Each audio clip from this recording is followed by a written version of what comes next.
दोस्तों नमस्कार, UG electrical में स्वागत है। आप अगर मेरे चैनल को सब्सक्राइब नहीं किए तो प्लीज़ अब सब्सक्राइब करिए, शेयर करिए एंड लाइक करिए। आज हम देखेंगे एमसीक्यू, आईटीआई इलेक्ट्रिकल का एमसीक्यू देखेंगे फर्स्ट ईयर का।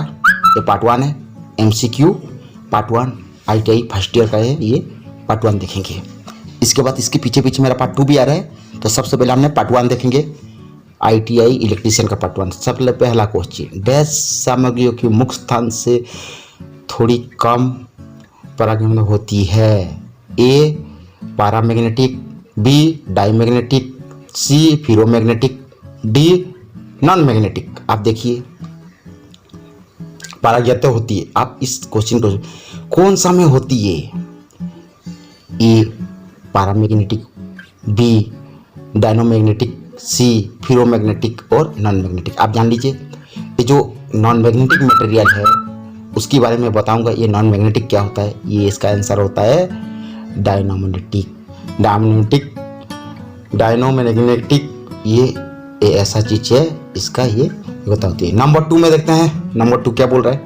नंबर 2 में यदि हाफ वेव रेक्टिफायर का एसी वोल्टेज 12 वोल्ट है तो आउटपुट डीसी वोल्टेज कितना हुआ है? दोस्तों ये देखिए, इसका आपको कुछ नहीं करना है। यदि हाफ हुए तो उसका हाफ होता है, हम तो जानते हैं, क्योंकि उसका डीसी वोल्टेज मांग रहा है। एक फुल वे का होता तो हमने जितना देते उतना निकलता है।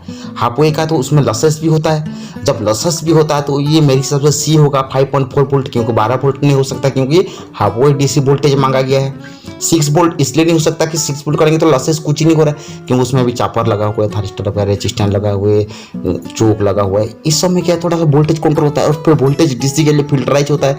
तो इसके लिए थोड़ा सा जो ड्रॉपेड वोल्टेज होता है, ड्रॉपेड वोल्टेज क्या करता है, आपका 0.6 वोल्ट ड्रॉपेज करता है। इसी के लिए इसका आंसर होगा, अब देखते हैं इसकी आंसर, हमको रिपीट नहीं करना, इसकी आंसर होगा 5.4 वोल्ट डीसी।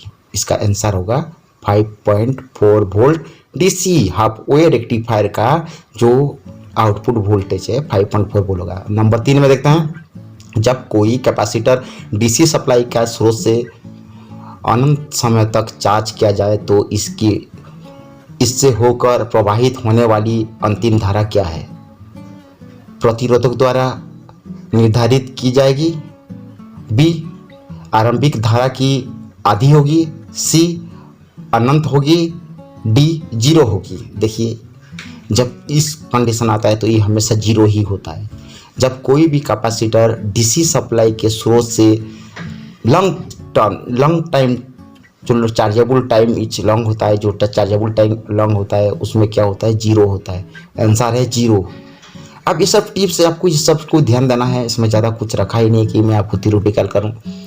और नंबर 4 में देखते हैं, किस सामग्री से हैम्बर का हेड बनाया जाता है? किस सामग्री से, किस मटेरियल से जो हैम्बर होता है, हम लोग का जो हैम्बर होता है उसका हेड बनता है? इसमें ए में ड्राफ्ट फोल्ड कार्बन स्टील का, हाई कार्बन स्टील का, नरम इस्पात का। आप जानते होंगे जो हैम्बर होता है, जो हैम्बर का हेड होता है वो हाई कार्बन स्टील का होता है, क्योंकि उसमें हम लोग बहुत प्रेशर करते हैं, उसमें बहुत काम करते हैं। तो इसका ड्राफ्ट कोड कार्बन स्टील का ही होता है। इसका कार्बन स्टील का ही होता है, ड्राफ्ट कोड कार्बन स्टील का ही मटेरियल होता है, किसमें, हैम्बर का हेड के लिए। नंबर 5 में देखते हैं, एल्युमिनियम एटम कितने इलेक्ट्रॉन होते हैं? देखिए, इलेक्ट्रॉन की मैं पूछ रहा हूँ। एल्युमिनियम का atom A 13, B 18, C 19, D 43।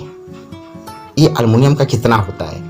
जो एटम होता है, जो आपने जो एटम पढ़े होंगे तो उसका लेयरिंग होता है, जैसे कॉपर हो गया, एल्युमिनियम हो गया, इसका अलग अलग होता है। तो ये एल्युमिनियम का होता है 13। इसका आंसर देख लेते हैं, ये है 13 इसका।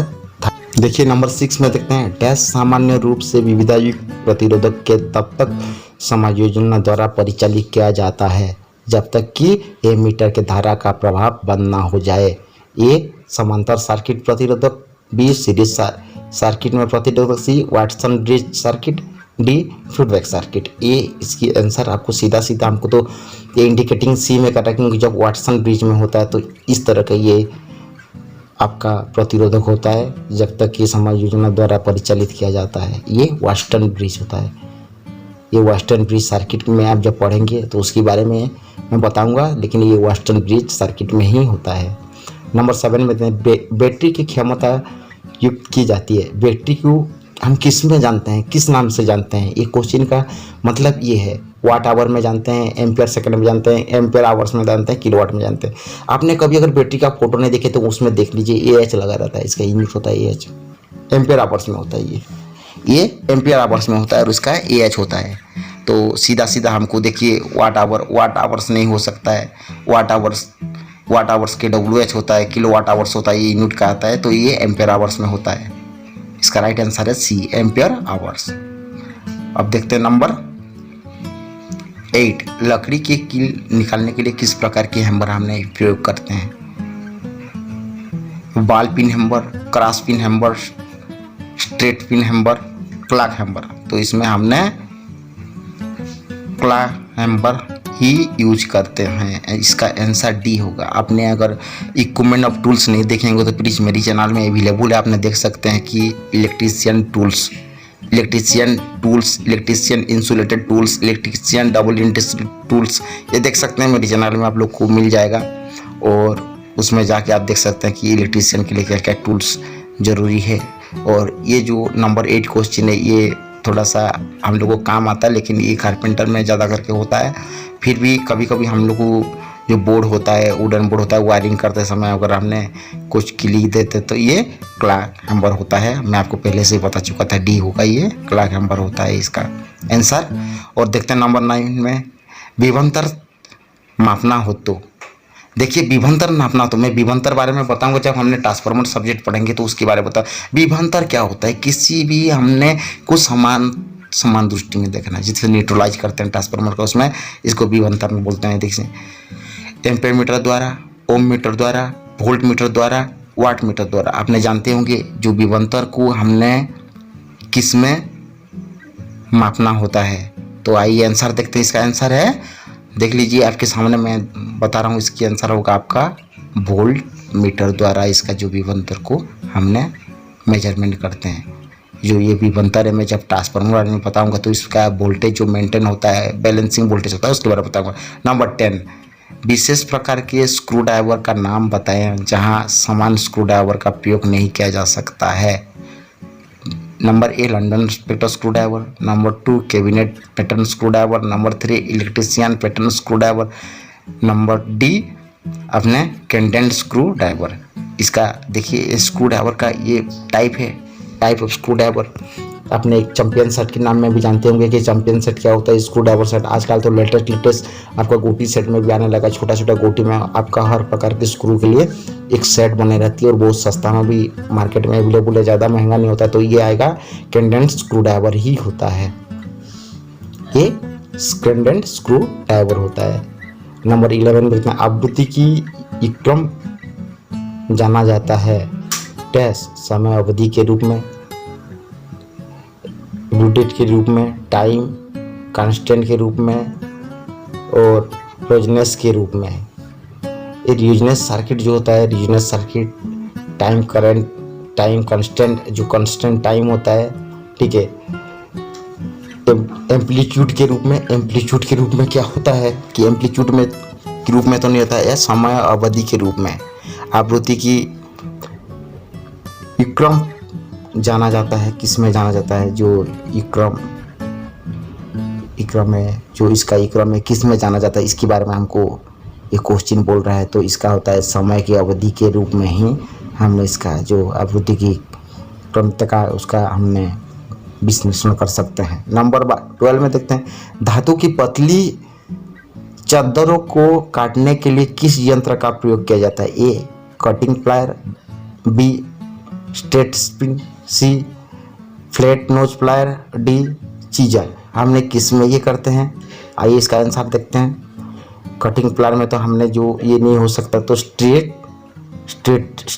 टिप में हमने क्या करते हैं, हमने इसको कटिंग करते हैं पतली चादर को। नंबर 13 में देखते हैं, जब बैटरी को बहुत कम दर पर अर्थात सामान्य दर पर से 2 से 3% तक लंबी अवधि के लिए चार्ज किया जाता है तो इसे कहेंगे डैश, सतत धारा चार्ज, ट्रिकल चार्ज, सतत वोल्टेज चार्ज, रेक्टिफायर चार्ज। देखिए ये हमेशा क्या होता है, ट्रिकल चार्ज में ही आता है आपका। ये आंसर होगा बी। आंख बंद करके इसका आंसर हो सकता है बी। ये आपका आएगा ट्रिकल चार्ज। ये ट्रिकल चार्ज में ही होता है और किसी में होता नहीं है। 2 या 3% का चार्जेबल में ये ट्रिकल चार्ज कहते हैं। नंबर 14 देखते हैं। अर्थ इलेक्ट्रोड प्रतिरोधक को डैश द्वारा स्वीकार्य स्तर तक काम किया जा सकता है। अर्थ इलेक्ट्रोड का आकार बढ़ाना, अर्थ इलेक्ट्रोड का आकार घटाना, अर्थ इलेक्ट्रोड के लिए गाढ़ प्रदर्शन करके अनेक अर्थ इलेक्ट्रोड को समांतर क्रम में जोड़कर। देखिए जो अर्थ होता है आपका, जो अर्थ होता है, अर्थ इलेक्ट्रोड को आकार बढ़ाने से तो कुछ होता ही नहीं, तो इसलिए क्या होता है इसका अर्थ इलेक्ट्रोड का आकार घटाकर भी कुछ नहीं हो सकता है। तो अर्थ इलेक्ट्रोड के लिए गाढ़ प्रदान करना, अर्थ इलेक्ट्रोड के लिए को समांतर क्रम में जोड़ना, इसी से ही अर्थ का जो असली आंसर है अर्थ इलेक्ट्रोड के लिए समांतर प्रकार में जोड़ना, यही होता है। नंबर 15 में देखते हैं। सिलिकॉन, जो सिलिकॉन होता है परमाणु के सबसे बाहरी कक्षा में कितने इलेक्ट्रॉन होती है। हमने एल्युमिनियम का देखे थे 13 इलेक्ट्रॉन होती, तो इसी प्रकार के सिलिकॉन भी एक मटेरियल, तो इसकी जो परमाणु सबसे बाहरी में इसका इलेक्ट्रॉन कितनी होती है। आपने इलेक्ट्रॉन, प्रोटॉन और न्यूट्रॉन, प्रोटॉन और न्यूट्रॉन आपने बेसिक इलेक्ट्रिकल ऑफ इंजीनियरिंग में यही है। तो इसके बारे में जब पढ़ेंगे तो पहला चैप्टर में ही ये है कि आपका सिलिकॉन कितना रहता है इलेक्ट्रॉन, एल्युमिनियम में कितना इलेक्ट्रॉन रहता है, कॉपर में कितना रहता है, पायरामिड में कितना रहता है। सारी मटेरियल का ये अलग अलग क्या होता है, जो इलेक्ट्रॉन होता है ये इसमें 4 होता है। अब इसमें कितना होता है, आंसर 4 है, ये 4 होगा। नंबर 16 में देखते हैं। सामान्य रूप से बैटरी के डिब्बे के डैश बने होते हैं। देखिए सामान्य रूप से बैटरी का जो डिब्बे होता है वो किसका होता है, कठोर रबड़ का होता है, कठोर प्लास्टिक का होता है, पॉलीप्रोपिलीन का होता है, इसमें से कोई भी नहीं। क्या हो सकता है, जो बैटरी का जो आउटलेट कवर बनता है, जो बॉडी बनता है, उसमें आपको देखे होंगे तो प्लास्टिक टाइप का भी रहता है, पॉलीप्रोपिलीन टाइप का भी रहता है उसमें, या कठोर रबड़ का भी होता है। रबड़ का तो होता नहीं, क्योंकि जब हम उसको चार्जिंग करते हैं, जब उसमें डिस्टिल वाटर का हमने डाल के जो बैटरी में जो पानी पड़ता है, जो वाटर फिलअप होता है, डिस्टिल वाटर के नाम में जाना जाता है, उसमें देते हैं तो बहुत गर्म होता है, तो पॉलीप्रोपिलीन का ही इस्तेमाल होता है। इसका सही आंसर है पॉलीप्रोपाइलीन। पॉलीप्रोपाइलीन ये एक मटेरियल है, उसी से ही बने रहता है। डायमैग्नेटिक पदार्थ का उदाहरण है क्या है, एल्युमिनियम, बिस्मुथ, मैग्नीशियम, कॉपर। क्या हो सकता है डायमैग्नेटिक का पदार्थ का एक उदाहरण दे दीजिए कि क्या हो सकता है इसमें। डायमैग्नेटिक, ये तो मैग्नेटिक नहीं है, डायमैग्नेटिक है।